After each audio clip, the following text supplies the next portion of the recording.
اللہ تعالیٰ بندوں کو آزماتا ہے، پرکھ کرتا ہے، امتحان لیتا ہے، طرح طرح کی نعمتوں سے اسے مالا مال کرتا ہے، کاروبار وسیع ہو جاتا ہے، اس کے لیے دولت کے انبار لگ جاتے ہیں، دنیاوی مال و اسباب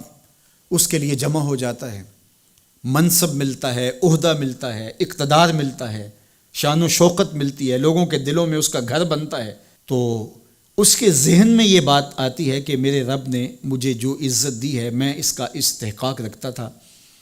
اور میں اگر اس لائق نہ ہوتا تو مجھے کیوں نوازا جاتا،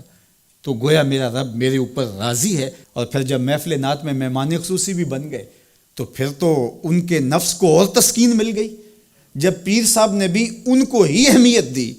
تو پھر انہیں لگا کہ واقعہ ہی ہمارا رب ہم پہ راضی ہی ہے، تبھی تو ہمیں مذہبی طبقوں کے اندر بھی اہمیت مل رہی ہے، حالانکہ وہ جانتے ہیں کہ ہم نے یہ دولت کیسے حاصل کی ہے، وہ جانتے ہیں کہ ہمیں سجدے کی توفیق نصیب نہیں ہے، وہ جانتے ہیں کہ آج اس محفل میں مہمان خصوصی سے تو کل ہم شراب خانے میں تھے، انہیں پتہ ہے، لیکن اس کی طرف توجہ نہیں جاتی، سوچتے نہیں ہیں، بلکہ وہ یہ سمجھتے ہیں کہ ہمیں یہ جو عزت مل رہی ہے یہ اللہ تعالیٰ کی طرف سے ہماری کسی قبولیت کی وجہ سے یہ عزت ہے، حالانکہ یہ ان کی آزمائش تھی، ان کا امتحان تھا۔ دوسری بات، وَأَمَّا إِذَا مَبْتَلَاهُ،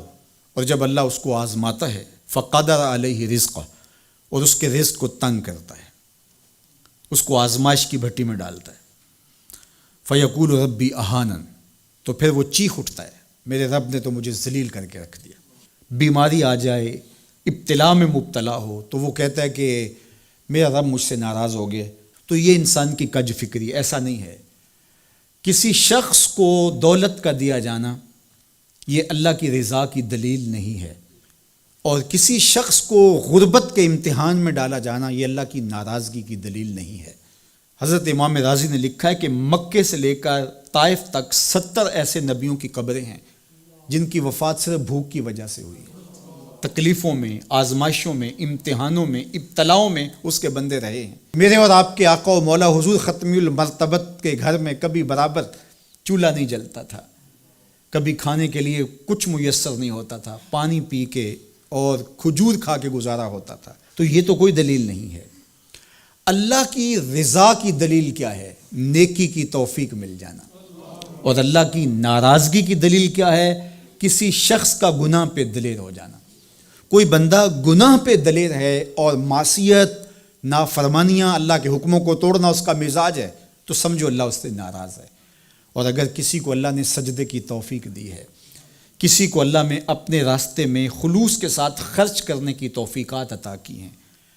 حلال حرام کی تمیز اس کو عطا کر دی گئی ہے، تو پھر سمجھ لو کہ اللہ اس پہ راضی ہے۔ باقی رہی بات کہ کسی کو دولت کا زیادہ دیا جانا، کسی کو کم دیا جانا، تو یہ آزمائش ہے۔ اب جو اہل ایمان ہیں، اللہ کے بندے ہیں، وہ کیا کرتے ہیں؟ جب دولت زیادہ ملتی ہے، اقتدار ملتا ہے، منصب ملتا ہے، تو صرف اللہ کے شکر کے دائرے میں آ جاتے ہیں،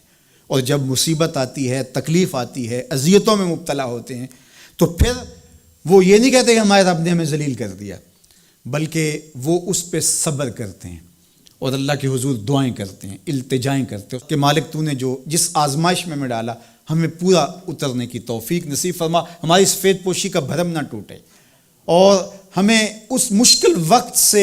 بچانا کہ جب ہماری یہ غربت ہمیں کفر تک لے جائے۔ اور جب ان کو دولت مندی دی جاتی ہے تو وہ ڈرتے ہیں کہ اللہ ایسا نہ ہو کہ یہ دولت ہمیں فرعون بنا دے،